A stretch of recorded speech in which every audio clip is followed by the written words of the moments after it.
This is the Clark Connection Podcast, your weekly dose of inspiration and power. We'll dive deep into the stories and strategies that ignite personal growth and entrepreneurial fire.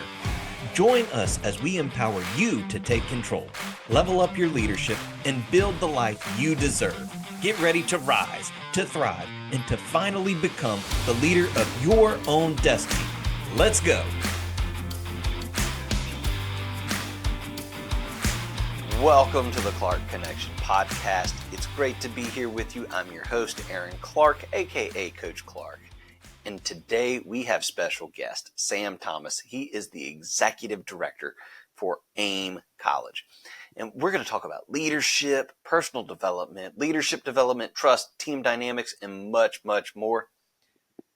But before we get into that, I want to give a very quick shout out to all my sponsors.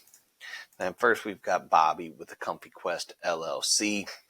And then we've got Andrew with Automate Integrate Professional Services, Wayne with 7K Metals, and Joseph with Landscape King. And listen, all of their contact information is listed below.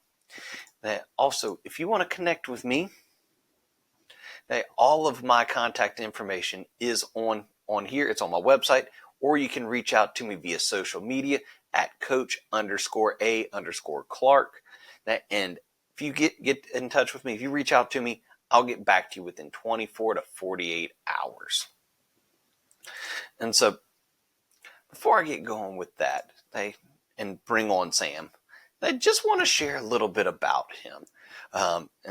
Sam, he's got a master's in leadership, and currently he's a doctoral learner pursuing a doctorate of education with an emphasis on adult behavior. He has been a campus director and a regional director for Strayer University for 16 years. And currently he's working as the campus executive director in Las Vegas, Nevada for AIM. Was a former pro football player for the Edmond Eskimos. He's a motivational speaker for high schools and community colleges. And the coolest stat, I think, is that he has 3 girls, and all 3 of these girls are leaders. And so let's get connected with Sam.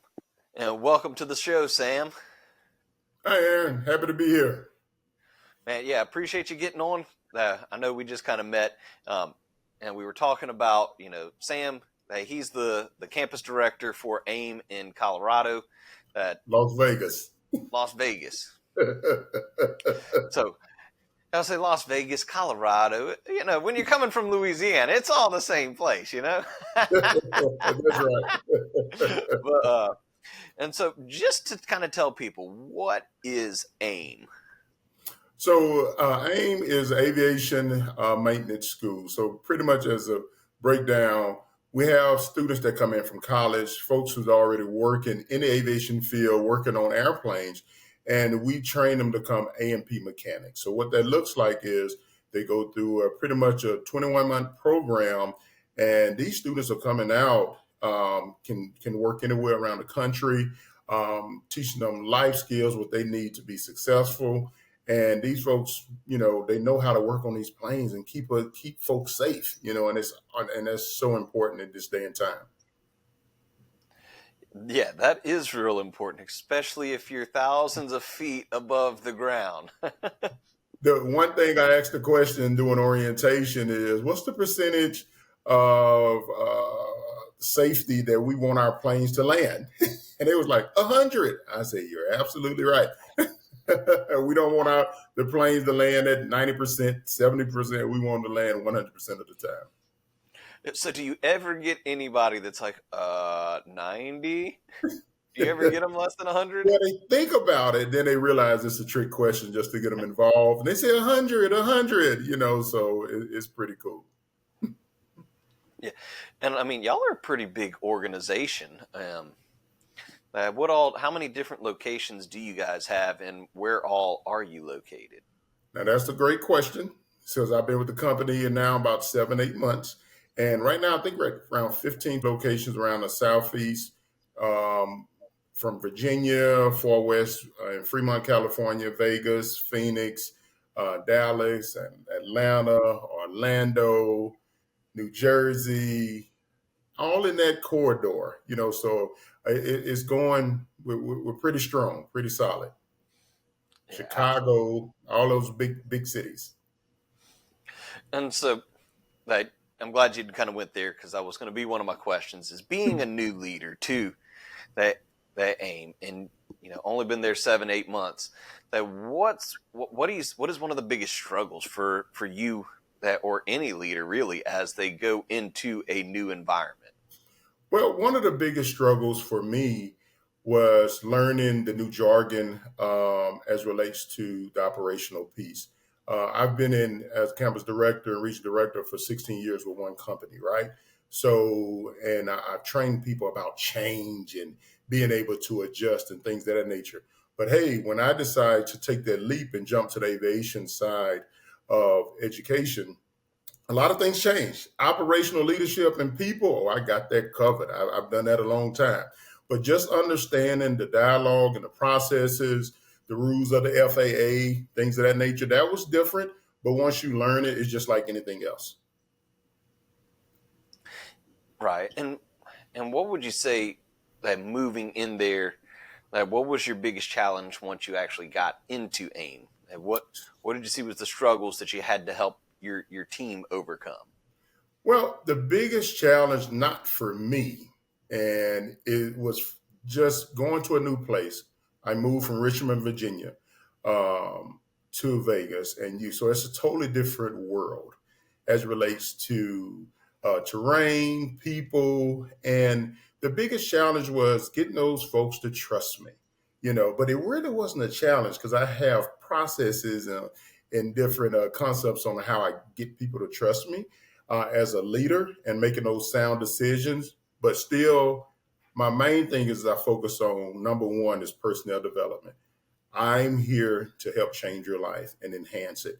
And they didn't believe me in the beginning. And I told them, Aaron, this is what I told them, Aaron. I said, hey, you know what? Let's do this, because I talk a lot of leadership talk. I'm a motivational speaker, so I'm the guy you want to put in the desert, and when you come back, you're going to have a team out of nothing, And it was like, well, I told them, I said, don't believe anything I say. Watch what I do. I'm going to be consistent every day. And within those 7-8 months, oh my gosh, we've skyrocketed on all areas of the campus: admissions, student services, education, instructors, and no silos. And it's great. And they tell me that all the time. So no major struggle. I guess the biggest thing was the heat in Vegas and Phoenix, because it's like, it stayed 125 degrees for like 30 days straight. I'm like, man, this ain't gonna stop. So that was kind of the biggest struggle. But other than that, it's been great. I was about to say 125 degrees, man. Woo. Even from South Louisiana, that's hot. That's hot. That's hot. Yeah, I don't care where you are. That 120 is hot. It's hot. It's almost like somebody have a match on your shoulder. I was like, well, I gotta hurry up and get inside. Yeah. I know. Well, so like my youngest son races motocross, and one year while he was competing to try to get on for the Loretta Lynn's Championship. As we were getting ready, we knew going into that weekend that it was going to be something, and this was in Dallas, Texas. We knew it was going to be something crazy, like 112, 115 degrees. Right. And man, the heat index got up to like 130. I was like, yes, there wasn't nothing we could do to prepare for. And everybody, it's a dry heat. I'm like, yeah, you go sit in that and try to go compete for 4, 5, 6 hours. You tell me it's not hot. Yeah, that's right. It is super duper hot. Like you said, that heat index. I mean, the temperature is 120. I think we broke a record at 122, but that heat index is it's an experience. How about that?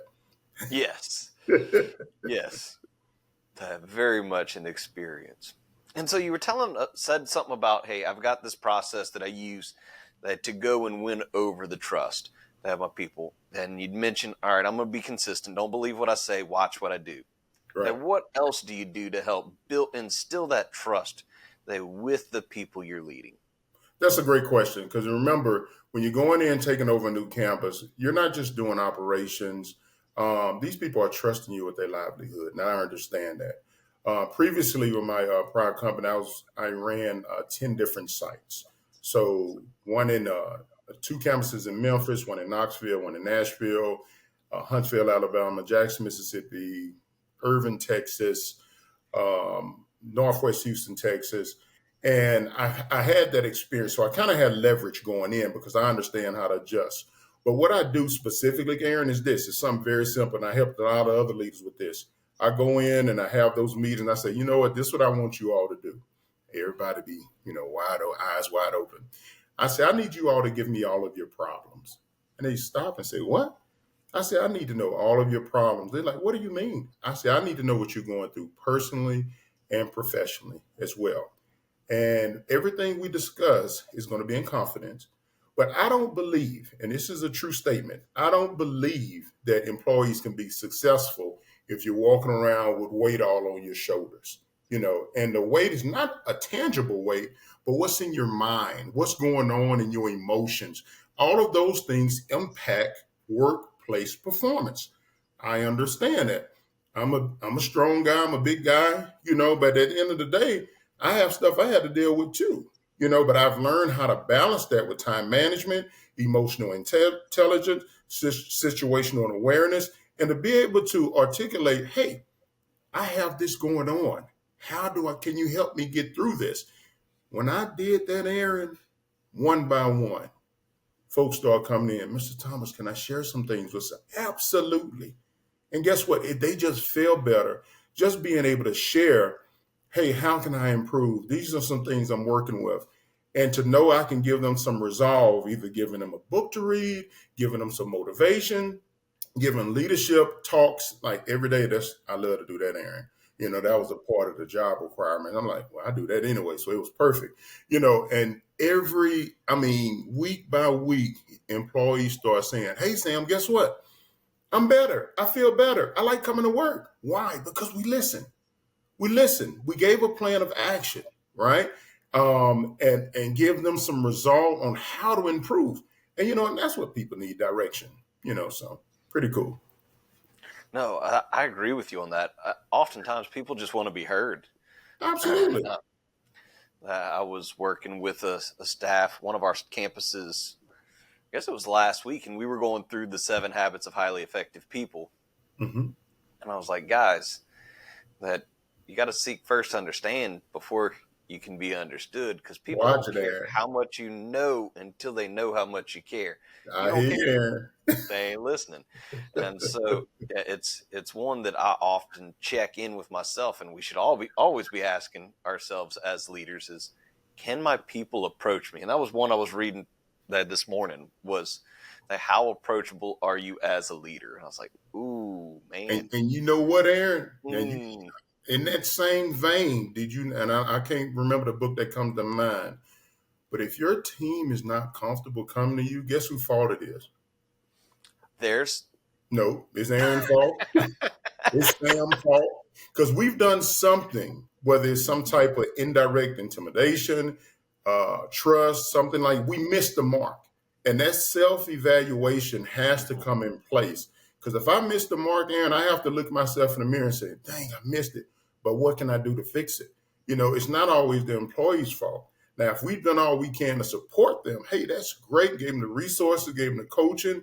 That's a different story. But we have to give them that space and be able to accept that self-evaluation for ourselves. Yeah, absolutely. Yeah, the one I was reading through today was by John Maxwell. It's Winning with People. With people. And so it kind of, as we talked about it, you'd said that that's one of the things you do. And I think that's pretty cool as well. I do that as well, is recommending, all right, hey, this book to you. So what's one that you would recommend? Like, what would you say is your number one book that you would recommend to anybody who's going into leadership?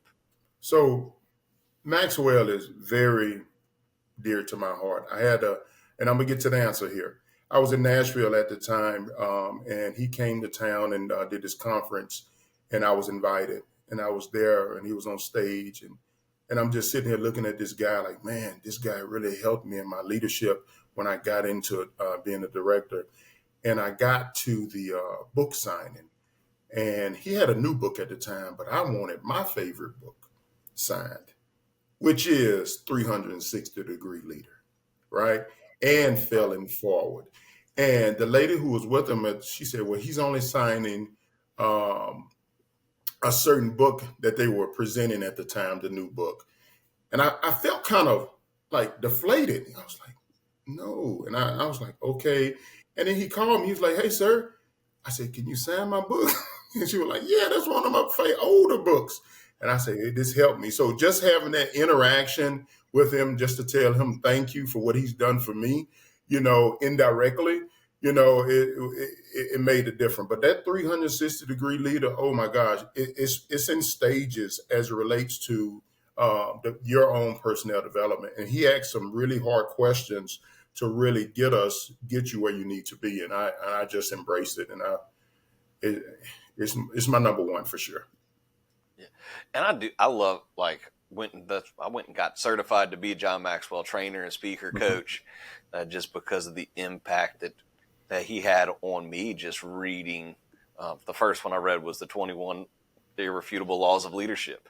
It's the very first one. And I was just like, wow, I thought I was doing good until I started reading there and was like, I got to become better. Yep. My team deserves better. Yep. And I know that's one thing that I know he'll go through and talk about, the 360, is how you've got to constantly work to be better because your team deserves better. Yep. And that's good stuff. Well, it took me back to I'm sorry, were you going to ask a question? Continue.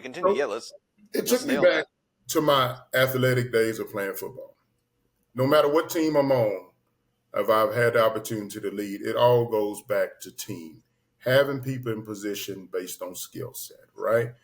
I can't make a quarterback be a defensive back or a linebacker. I can't make a director of financial aid become a director of admissions. 2 different skill sets. The key thing is putting those things together. And that's what the book helped me with, because the myth is, oh, everybody can do everything. That's not true. No. That's not true. So, and I can't stand it when people do that. I mean, I know that's kind of going off on a little bit of a tangent, but I'm with you. I mean, if you're having heart problems, you going to see your GP? Or you going to see the heart specialist? That's right. I'm just throwing it out there. I'm not going to see the general practitioner. Right. People want specialists. And sorry, I kind of got into it, but it just drives me nuts when people are like, oh, everybody's going to do everything.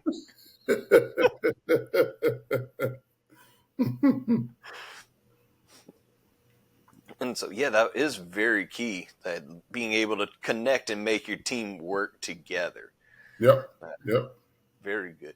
And so what's one, and I didn't even think to ask this while we were prepping and getting ready, but so when you'd mentioned about, I like to be able to recommend a book to my team, what's one you may have recommended to somebody who was struggling recently? Well, it depends on, I always evaluate, because I don't want to give people too much based on where they are in their experience. One book I just referred to someone who wants to be a leader, and still she has that grind mentality, because she's the one that gave me the problems. And it was something simple book, but so powerful. And it's called Who Moved My Cheese? A simple read, but so powerful. People around the world deal with the analogies of this book every single day. But it takes leaders to really give them the understanding of, hey, look, there's some self-evaluation that's needed, so. Yeah, and that was one. I had another guy on, Josh, and that was what he recommended. He said he actually would read that to his children for their bedtime stories. Man, that's awesome. Who moved my cheese? And I was like, dang, I wish I'd have thought about that. Well, since you brought that up with children, I can't say I read a book to my children, even though they're older now. But one thing I did that changed their life forever, Aaron, when I was dropping them off at school, when the oldest was 4 years old, and the second one was 4 years old, and likewise, all the way up to high school, up to college, every single day, Aaron, I told them, I didn't say have a great day. I said be a leader. Every single day, from kindergarten up to high school, be a leader, be a leader. And then until they start telling me, hey, Daddy, guess what I led today? So what we train our children to do, that's what they're going to do, and to know that when they got ready, each one of them, when they got ready to graduate from high school, they were like 1 and 2 in their class. And they did the speech because they heard me do so many speeches out in different venues, so they put their shoulders back and they just speak. And I just, and I remember from when they were 4 and 5, middle school, high school, every single day. Because think about it. When you say have a great day, I don't know what that means, Aaron. What's great for you? I don't know. Is that getting in trouble? Is you going to do something crazy with your friends? I don't know. I need you to be a leader. Even if you're wrong, you better be a leader. That's for sure. So yeah. No, and that's so true. People become, and that James Allen talks about in his book, As a Man Thinketh. I mean, it's even further than that, going from the Bible. That's right. You believe what you are. I mean, your belief is so important. So people believe what they hear constantly over and over and over. I'm starting that one. That'll be right away. Even though my oldest is a senior in high school, and I'm gonna start with him, and even my youngest, who's 14. So you'll see a change. I mean, because I saw it at 5, 6, 7 years old. When I come up to the school, because I'm one of them parents. Was always at the school, going on the field trips, doing all these different events and speaking and things of that nature. They was like, Mr. Thomas, your girls need this. I said, that's what they're supposed to do. Don't let that surprise you. I trained them to do that. That wasn't a surprise. If they don't do it, they're going to have to deal with me. So it was no option. They going to lead. Right. And that's one that I don't think we put enough emphasis on how important that is in our leadership journey. And I tell people this all the time. Everybody's a leader. Right. That to some form or capacity, and especially those of us who have been gifted with children. Right. That you've got to lead those suckers because, right. If you aren't, who is? That's right. Somebody gonna do it. Man, and I don't know if you watched the news recently, but there's a lot of people that I don't want leading my children. That's another story. But I'm happy that even in the midst of that adversity, what you're speaking of, because adversity is everywhere, right? But how do you deal with that type of movement and that type of traffic while you're focused on such thing as leading?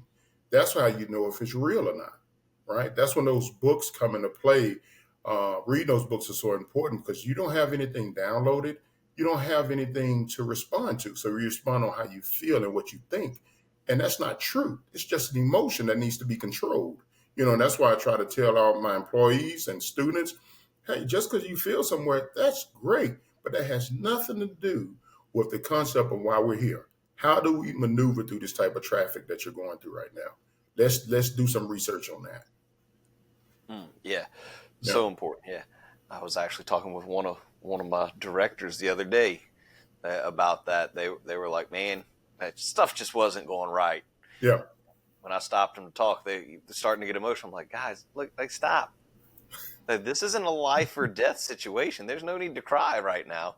Right. And we got people that are counting on us to lead them. Right. And if it's going wrong, then guess whose fault it is? That's right. The leaders. That's right. And so guess who I'm even pointing at right now whose fault it is? This guy. That's right. Well, that humility piece from a leadership perspective, Aaron, once your team see that, they say, oh, it's okay. That's where that failing forward comes in. It's okay. Yes. You have to, humility comes before honor, right? So the thing about it is when you fail, it's all about, okay, now that that's happened, what's going to happen next. And that's what John Maxwell talks about in Failing Forward. Like, you will fail, because I was one of the guys that thought about, no, I'm not going to fail. I don't fail.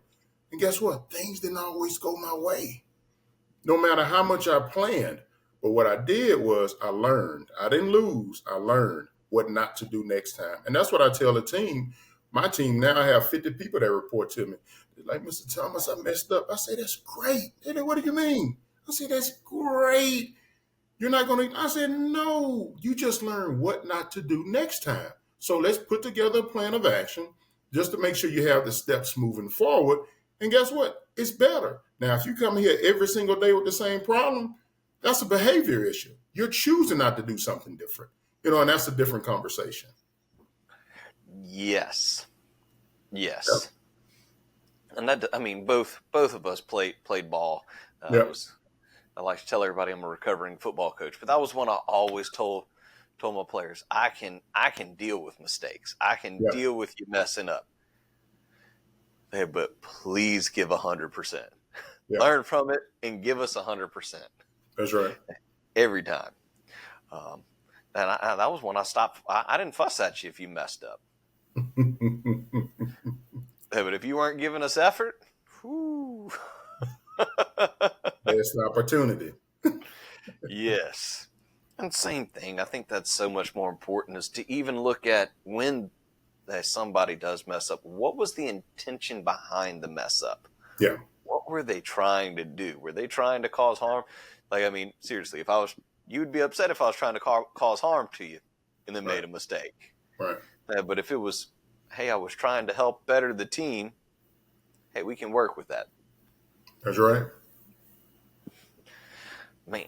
And so that still kind of staying, because, man, we there's so many different things that we could go from here, but staying on that topic, because I love all leaders are readers, but not all readers are leaders. Yeah. What's something that you're reading through right now, maybe just finished, or about to pick up something next? So I got a little bit outside my comfort zone. Not really, because I'm trying to work. I'm working on myself, Aaron. Because if it ain't about leadership, if it's not about leadership, I'm kind of like tuned out. So I'm trying to do something different. But this one it's still about leadership. But this book is called, I just finished up, it's called The Art of Clear Thinking. I was like, ooh, I saw that title and I swiped it right away. Right away. And it's about a stealth fighter, right? Who's trained to go to battle and and follow through on missions that can either change his life immediately and the people around him and the U.S. government. And he has, despite how he's been trained, Aaron, guess what? In those precise moments, if he has to go around a mountain to hide and before he get ready to carry out his mission, sometimes, despite the training, he has to be able to make an instant decision. That life decision can change immediately, and he has to be able to live with it. That's what we do every single day. One of my favorite quarterbacks is Peyton Manning. I love when he called him audibles and he run his offense, right? The coach trusted him. Why? Because he was able to make those tough decisions in critical moments, right? During adversity. And in that book is that the extreme level of life or death situations. And he made it through, and it really had, number one, he had to understand what his plane could do. So that asks the question, do you know what your plane can do, Aaron? Sam, do you know what your plane can do? What you're riding on? How much horsepower you have? How fast can it go? Can it be maintained to go through different terrain and different weather? All those things we go through as leaders every single day. And it just impacted me tremendously. Yeah. And, oh, man, there's no doubt that if you're a fighter pilot or something like that, you are a leader without a doubt. Yeah. And I think a key thing that you said there too was their training. Their training. They train. And when he gets in that situation, he knows, all right, if I need to cut hard left while pulling up and do a barrel roll and whatever else, it's not him going through. Let's While a see missile right is here. locked on you. Yeah. Yeah, I think I can do that. Yeah, it's too late. That missile that's locked on you is going to already take you out. Right. Yeah, and that's kind of where I go back with people. I mean, what we're doing, it's not life or death situation, Right. but we are helping improve people's lives. That's right. I mean, some of your students, they are impacting people's lives, because if they don't get that 100%, that's not good. That's not good. It's not good. And so now, I didn't even think about this before until just now. A lot of your students, are they coming to you as like, were they in college already? Is this like, hey, we're starting a second career? What's your typical student like? Now that's a great question. More than half of our students are coming out of high school. And they want to get their hands dirty with trade, right? And this is the perfect spot for them. So you don't come to aviation school and want to go be a psychiatrist.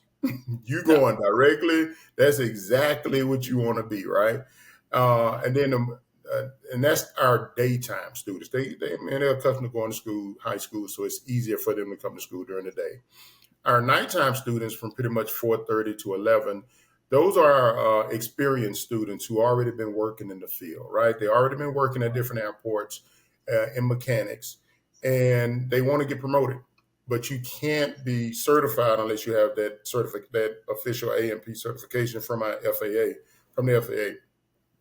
So they know they have to come back and get that official certification. So what am I saying here? I tell students all the time, it's a balance. No one is greater than the other.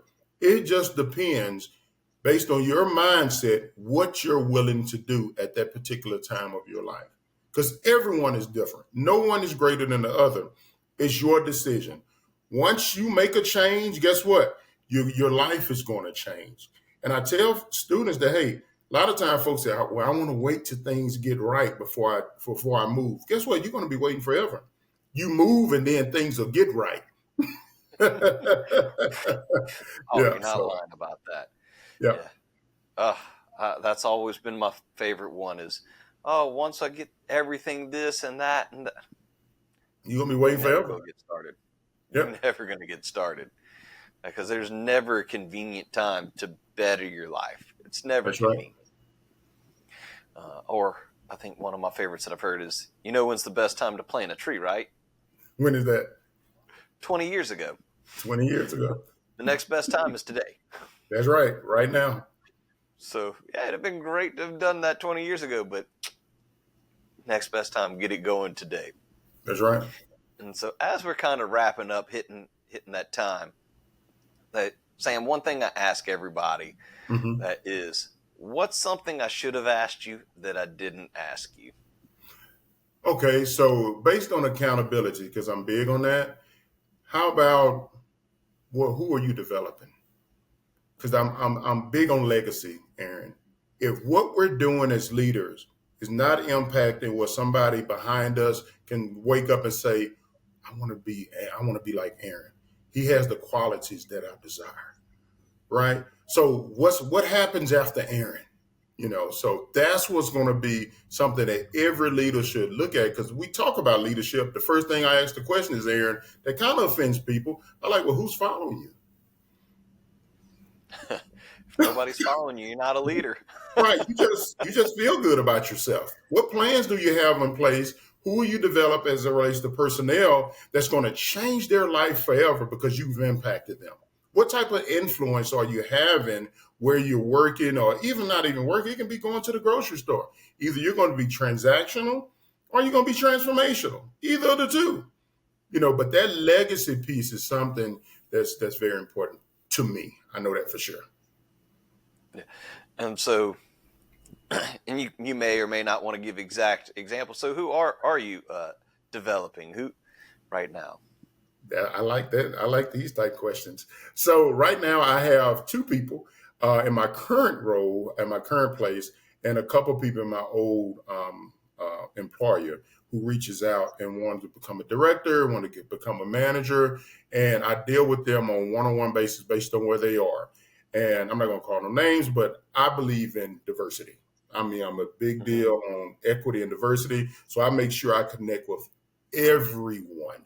Because guess what, Aaron? We all come from different experiences in life, and we can impact all experiences in life. So just to be able to know that, hey, I can talk to this person, this person. First thing I say, where you from? And what happened? How did you get here? And they're like, well, I never been asked like that. And I say, well, tell me more. I took a class on knowing how to ask the right questions in my doctoral classes in adult behavior. We have to know how to ask the right question. You just can't say why. That might offend you, Aaron. But if I say, tell me more. Oh, what happened? Things of that nature, it can build that trust and that relationship, and people will share anything with you. Yeah.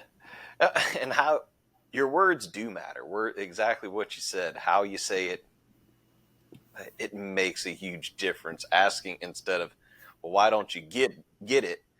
Yeah. Versus, hey, what was it about that you didn't understand? Yep. That makes a huge difference. And I was telling one of the ladies I work with that today, and it hit me because one of the things I do. So I read in the morning, and then while I'm getting dressed, I listen to Yep. that, Yep. that some sort of positive audio that has Yep. something Yep. along those lines. And it just happened. Today's was a John Maxwell one. He was talking about the difference between I can't and how do you do that? Even though we're saying essentially the same thing, like I don't know how to build that widget. Yep. But asking how do you do that says I'm open to receive the knowledge. Yeah. Yeah. That's right. That's right. And those are simple questions, but you know why people don't ask that, Aaron? And I blame leaders. If your employee is uncomfortable, they feel like they're beneath or they should know, or they feel like, you know, we have to instill that confidence where they can ask anything and be okay. Right? Yeah. Because we don't know what happened in the past, the reason why they didn't ask, right? And that's what I want to get down to the bottom. Who told you that you couldn't do this or it's okay? And they'll start sharing. And I'll tell them where they were wrong. You go call back and tell them they were wrong and look at what you're about to do now. So we can flip all of that. Yes, it's so good, so good. Yes, sir. All right, and so they're saying that winding it down. That if anybody wants to get in touch with you, how do they reach out and get in touch with the Sam Thomas? LinkedIn would be the best opportunity there. I've been having folks reach out recently, and it's been good just to connect with folks in confidence, so LinkedIn would be the best opportunity. Yeah, and I will, guys. That I'll make sure to put all that down in the description below.